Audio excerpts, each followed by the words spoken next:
नमस्कार।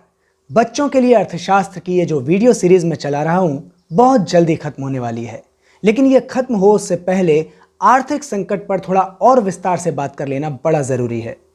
कहते हैं कि दुनिया में पूंजीवादी समाज का पहला आर्थिक संकट सन 1825 में उत्पन्न हुआ था और उसके बाद में ये भी कहते हैं कि सबसे भयानक आर्थिक संकट 1929 में आया था। लेकिन इस वीडियो में, इस एपिसोड में हम खास तौर से सन 2009 के आर्थिक संकट के बारे में कुछ बातें जानेंगे, क्योंकि ये जो किताब है बच्चों के लिए अर्थशास्त्र, ये रंगनायकम्मा जी ने उसी साल सन 2009 में ही लिखी थी जब ये आर्थिक संकट पूरी दुनिया को अपनी चपेट में ले रहा था। आपको शायद याद होगा कि एक बार मैंने आपको एक एपिसोड में ये बताया था कि वस्तु विनिमय की जो व्यवस्था थी उसमें मूल्य को संचित करके रखने की, यानी उसे इकट्ठा करने की कोई गुंजाइश नहीं होती थी। क्यों? क्योंकि तब खरीद और बिक्री ये दोनों प्रक्रियाएं एक साथ हो जाती थीं। कैसे? कि अगर मान लीजिए किसी को कोई एक चीज बेचनी होती थी तो वो सिर्फ तब ही बेचनी होती थी जब उसे किसी दूसरी चीज की जरूरत होती थी, और किसी चीज के बदले में अपनी चीज देने वाला भी सिर्फ तभी ऐसा करता था जब उसे वास्तव में उस दूसरी चीज की जरूरत हो। यानी खरीद और बिक्री एक साथ हो जाती थी और एक साथ ही दोनों चीजों का उपयोग दो अलग अलग जगहों पर हो जाता था। लेकिन पैसों की जब से व्यवस्था चली तब से मूल्य को इकट्ठा करने की गुंजाइश बनती रही। कैसे? मान लीजिए कि आज मुझे कोई एक चीज बेचनी है, मैं उसे बेचता हूं, मेरे पास पैसे आ जाते हैं, मैं उन्हें इकट्ठा करके रख लेता हूं और तब तक इकट्ठा करके रखता हूं जब तक कि मुझे कोई दूसरी चीज खरीदने की जरूरत नहीं होती है। अब हो सकता है कि जो दूसरी चीज मैं खरीदूं उसका मूल्य मेरे पास रखे हुए पैसों के मुकाबले कम हो, तो अगर ऐसा होगा तो निश्चित तौर पर मेरे पास कुछ पैसे, कुछ मूल्य बचा रह जाएगा और इस तरह से मैं इसे इकट्ठा करके रख सकता हूं। ये इकट्ठा करने की जो व्यवस्था है, पैसों को इकट्ठा करने की जो व्यवस्था है, ये कंट्रोल्ड नहीं है। इसको व्यवस्थित करने की कोई एक सिस्टम, कोई एक व्यवस्था पूरे समाज में मौजूद नहीं है। इसकी वजह से होता यह है कि हजारों, लाखों, करोड़ों खरीद और बिक्री होती रहती हैं और सब अव्यवस्थित होती हैं, अनकंट्रोल्ड होती हैं, जिसके चलते पूरा समाज जबरदस्त आर्थिक संकट से घिर जाता है। तो जी, एक तो पैसों की व्यवस्था और वो भी पूंजीवादी चक्कर में फंसी हुई।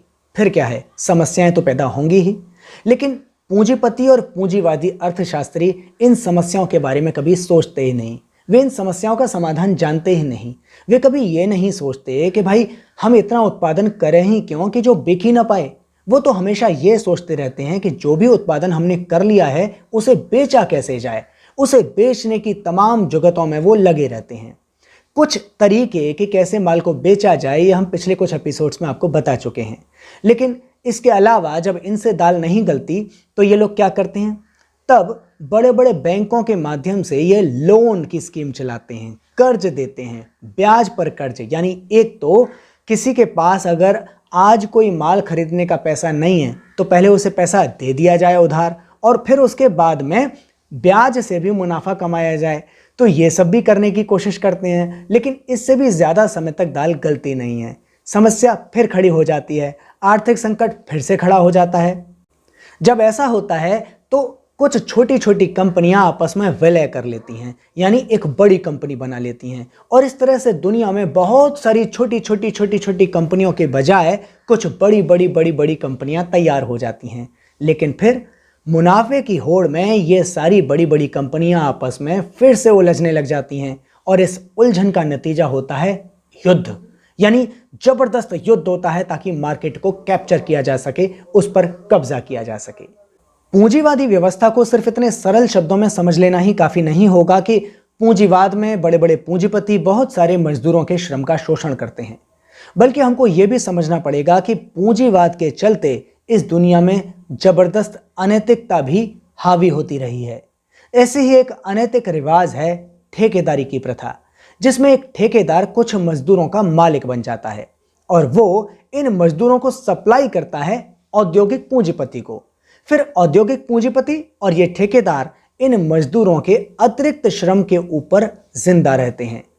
इसी तरह से पूंजीवाद को समझने में हमें यह भी जानना पड़ेगा कि पूंजीवाद ने इस कुदरत को तबाह कर दिया है। पहाड़, नदियां, जंगल सब के सब बर्बाद कर दिए हैं। पूंजीवादी मुनाफे की हवस हमारी कुदरत को, हमारी धरती को खाए जा रही है। अगर मजदूर वर्ग इन सारी अनैतिकताओं को नहीं समझेगा और पूंजीवाद को उखाड़ने के लिए पूरी जान नहीं लगाएगा तो हमेशा हमेशा के लिए वो इसी तरह से गुलामी का जीवन जीता रहेगा। आइए अब हम सन 2009 के आर्थिक संकट के दौरान अखबारों में छपी हुई कुछ रिपोर्ट्स का हवाला देते हुए आर्थिक संकट के माध्यम से पूंजीवाद को समझने की कोशिश करते हैं। 15 अक्टूबर सन 2009 के दिन आंध्र ज्योति अखबार में एक खबर छपी और इस खबर में बताया गया कि संयुक्त राष्ट्र के खाद्य एवं कृषि संगठन यानी FAO के अनुसार दुनिया में 102 करोड़ लोग भुखमरी का शिकार थे तब सन 2009 में। और इन सारे भुखमरी के शिकार लोगों में से ज्यादातर लोग विकासशील देशों के थे, लेकिन दुनिया के सबसे विकसित देश यानी अमेरिका के भी 1.25 करोड़ नागरिक इस आंकड़े में शामिल थे। अब सोचने वाली बात यह है कि ये 102 करोड़ का आंकड़ा आया कहां से, क्योंकि हमारे हिसाब से तो ये आंकड़ा बहुत कम है, क्योंकि इन आंकड़ों को तैयार करने वाले लोग दरअसल वही पूंजीवादी अर्थशास्त्री होते हैं। तो हमारे हिसाब से ये आंकड़ा कहीं ज्यादा होना चाहिए, क्योंकि दुनिया के ज्यादातर मजदूर कुपोषण का शिकार हैं, भुखमरी का शिकार हैं। अब सोचने वाली बात यह है कि इतने सारे संसाधन इस दुनिया में मौजूद हैं, तमाम प्राकृतिक संसाधन मौजूद हैं, बहुत सारी जमीन हैं जो खाली पड़ी हैं, खेती योग्य भूमि बहुत सारी है, वन भूमि बहुत सारी है, बहुत सारे लोग हैं जो काम करने वाले हैं। ये सब होते हुए भी पूंजीवाद आज तक दुनिया के सारे इंसानों की सबसे बुनियादी चीज, उनकी सबसे बुनियादी जरूरत यानी भूख, उसकी भी पूर्ति क्यों नहीं कर पा रहा है। इसी अखबार में 9 अक्टूबर सन 2009 को एक खबर छपी। उस खबर के मुताबिक अमेरिका के नॉर्थ कैलिफोर्निया इलाके में दुनिया की दूसरी सबसे बड़ी कंप्यूटर बनाने वाली कंपनी यानी कि डेल अपना एक कारखाना बंद करने जा रही थी। उस कारखाने के बंद होने से 1000 से ज्यादा कर्मचारियों की छुट्टी हो जानी थी। दरअसल आर्थिक संकट के चलते यह कंपनी घाटे में चल रही थी और इसीलिए 2 साल बाद का यानी कि 2011 का जो वार्षिक बजट था, एनुअल जो बजट था इस कंपनी का, उसमें $400 करोड़ की कटौती की जानी थी। इसी के चलते तमाम लोगों को नौकरी से निकाला जा रहा था। बात सिर्फ इस एक कंपनी की नहीं है। दरअसल सन 2009 में आर्थिक संकट के दौरान दुनिया के सभी देशों में तमाम कंपनियां इसी तरीके से अपने हजारों हजार कर्मचारियों को नौकरी से निकाल रही थीं। और सिर्फ 2009 में ही नहीं, बल्कि हर आर्थिक संकट में, जो कि हर कुछ साल के बाद फिर से आ जाता है, यही होता है। बड़ी बड़ी कंपनियां हजारों हजारों लाखों लाखों लोगों को नौकरी से अचानक निकाल देती हैं। अब जरा सोचिए कि ये पूंजीवादी व्यवस्था जिसके बारे में तमाम लोग बड़े गुणगान करते हैं, कैसे अच्छी हो सकती है जबकि वो दुनिया के करोड़ों लोगों को स्थायी रोजगार नहीं दे सकती, उनके भविष्य को कोई स्थायित्व नहीं दे सकती। फिर ये व्यवस्था किस काम की? दुनिया भर के तमाम मजदूरों को इस व्यवस्था को उखाड़ ही देना चाहिए और सारा नियंत्रण अपने हाथ में ले लेना चाहिए। इसी तरह एक खबर है 3 नवंबर सन 2009 की, और इस खबर के मुताबिक रॉयल डच शेल नामक जो कंपनी थी, जो कि तेल कंपनी है, उस कंपनी ने अपने 1,02,000 कर्मचारियों में से 5,000 कर्मचारियों की छंटनी कर दी। और यह फैसला इस कंपनी ने इसलिए लिया क्योंकि कंपनी का मुनाफा कम हो गया था आर्थिक मंदी के चलते। अब सवाल फिर से वही उठता है कि आखिर इस पूंजीवादी व्यवस्था में मजदूर लोग अपनी जिंदगी के मालिक क्यों नहीं हैं? आखिर कैसे कोई पूंजीपति यह तय कर सकता है कि कल से हजारों कर्मचारी सड़कों पर बेरोजगारी की अवस्था में घूमने के लिए मजबूर हो जाने हैं या नहीं? आर्थिक संकट के चलते दुनिया के तमाम मजदूरों की छंटनी कर देना, उनकी मजदूरी को बढ़ाने पर रोक लगा देना, उनकी मजदूरी घटा देना, उनके ओवरटाइम की दर, उनके बोनस, उनकी पेंशन यानी तमाम ज़रूरी चीज़ों पर रोक लगा देना, परमानेंट नौकरियां ना देना, कॉन्ट्रैक्ट पर यानी ठेके पर नौकरी देना, संविदा पर नौकरी देना और यूनियन बनाने के अधिकार को, हड़ताल करने के अधिकार को खत्म करने के लिए तमाम कानून बनाना, मजदूरों के यूनियनों के नेताओं पर शारीरिक हमले करना, उनको कानूनों के पेच में फंसाकर जेल पहुंचा देना, ये सारी तिकड़म दुनिया भर की तमाम सरकारों की निगाह के ठीक नीचे दुनिया के तमाम पूंजीपति लगातार करते हैं। खुद सरकारें ऐसा करती हैं। 2009 के आर्थिक संकट के दौरान दुनिया भर की तरह ही हिंदुस्तान की सरकार और हिंदुस्तान के पूंजीपति भी ऐसा ही कर रहे थे। लेकिन कहते हैं ना कि जैसे जैसे संकट बढ़ता है, लोगों की सांस तक घुटने लग जाती है, तो लोग प्रतिरोध जरूर करते हैं। और ऐसा ही हिंदुस्तान सहित दुनिया भर के तमाम देशों में हो रहा था। दुनिया के तमाम मजदूर संगठन पूरी ताकत के साथ इस अनीति को रोकने के लिए, इसका विरोध करने के लिए इकट्ठे हो रहे थे। सन 2009 का आर्थिक संकट सन 2009 में शुरू नहीं हुआ था। शुरू तो यह हुआ था 2007 में, और सितंबर 2008 आते आते पूरी दुनिया को इसने अपनी चपेट में ले लिया था। 4 अक्टूबर सन 2008 की आंध्र ज्योति अखबार की एक रिपोर्ट यह कहती है कि अमेरिका में उससे ठीक एक दिन पहले 3 बैंक दिवालिया घोषित हो गए, और इन 3 बैंकों को मिलाकर उस आर्थिक संकट के चलते अमेरिका में कुल 98 बैंक दिवालिया घोषित हो गए थे। तो एक तरफ जहां इस तरह की खबरें आ रही थीं, वहीं 2009 आते आते कुछ इस तरह की खबरें भी अखबारों में आने लगीं, जिससे ये लगने लगा कि अब आर्थिक मंदी जो है वो दूर होती जा रही है। अब उससे उबरने के प्रयास शुरू हो गए हैं और उसके लक्षण दिखाई देने लगे हैं।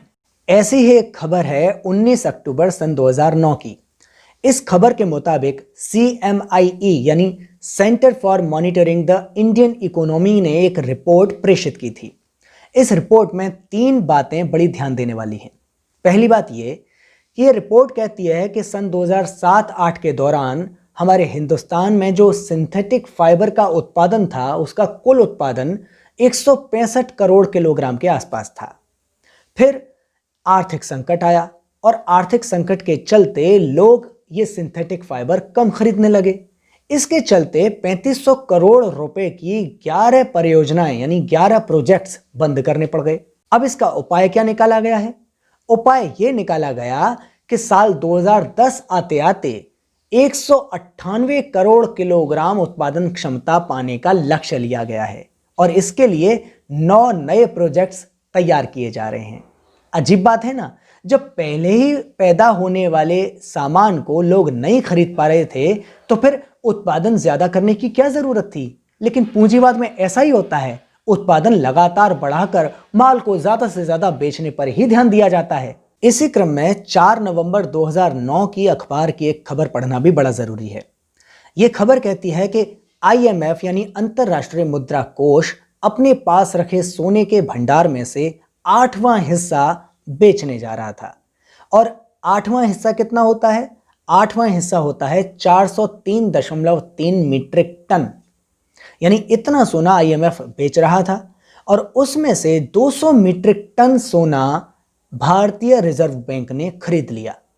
और इस भारतीय रिजर्व बैंक द्वारा खरीदे गए सोने की कीमत थी 6.7 अरब डॉलर। IMF ने यह सोना क्यों बेचा? क्योंकि IMF धंधा करता है दूसरे देशों की सरकारों को, गरीब देशों की सरकारों को रुपया या पैसा या मुद्रा उधार देकर ब्याज वसूलने का, उससे मुनाफा कमाने का। तमाम गरीब देश जो आर्थिक संकट से घिरे हुए थे, IMF उनको इस पैसे को देकर ब्याज कमाने की जुगत तलाश कर रहा था। और ये गरीब देशों में गरीब जनता अपना खून पसीना एक कर जो मेहनत करती है, उस मेहनत को लूट कर वहां के जो पूंजीपति होते हैं, वो पूंजीपति बहुत सारा पैसा वहां की स्थानीय बैंकों से लेते हैं।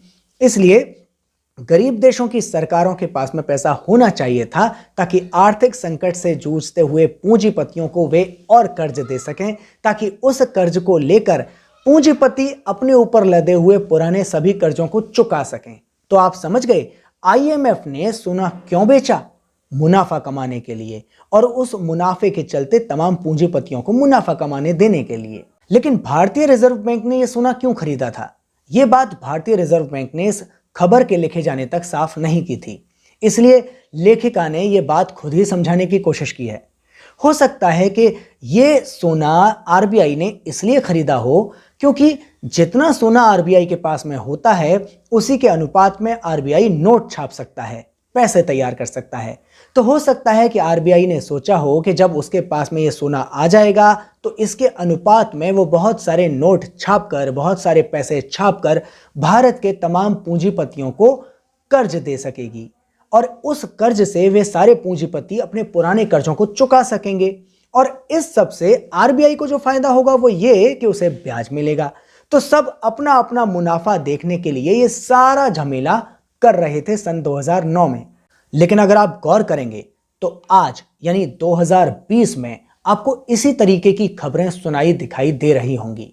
अगर आप गौर करें तो पिछले लगभग 1-1.5 साल से ही भारत के अंदर ही नहीं बल्कि पूरे विश्व में आर्थिक मंदी अपने चरम की ओर जाती जा रही है। जिस तरह की खबरों का ब्यौरा मैंने आपको सन 2007, 8, 9 और 10 का दिया है इस वीडियो में, मैं आपसे गुजारिश करूंगा कि आप पिछले 1-2 साल की और इस साल की भी अर्थ जगत की तमाम खबरें, अर्थव्यवस्था की तमाम खबरें अखबारों में से छांट छांट कर पढ़ें। अब तो ई न्यूज़पेपर हो गए हैं, यूट्यूब चैनल्स हो गए हैं।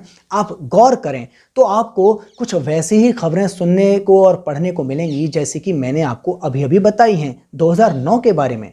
मेरा तो अपना व्यक्तिगत मानना यह है कि कोरोना के संकट से पहले ही पूरी दुनिया की जो अर्थव्यवस्था थी वो भयंकर संकट से घिर चुकी थी। हिंदुस्तान की अर्थव्यवस्था भी भयंकर संकट से घिर चुकी थी। तमाम सेक्टर्स अपने आर्थिक घाटे को लेकर परेशान थे और तमाम इकाइयां बंद हो रही थीं। दुनिया में तमाम मजदूरों को, करोड़ों कर्मचारियों को निकाला जाना था, काम से छंटनी की जानी थी। लेकिन अगर सरकारें सीधा सीधा ऐसी करती, अगर तमाम पूंजीपति ऐसा सीधे सीधे कर देते ये कहकर के आर्थिक संकट है, तो शायद दुनिया भर की जनता भड़क जाती, शायद कोई बड़ा विद्रोह हो सकता था। इसलिए कोरोना के नाम पर यह सारा काम किया गया।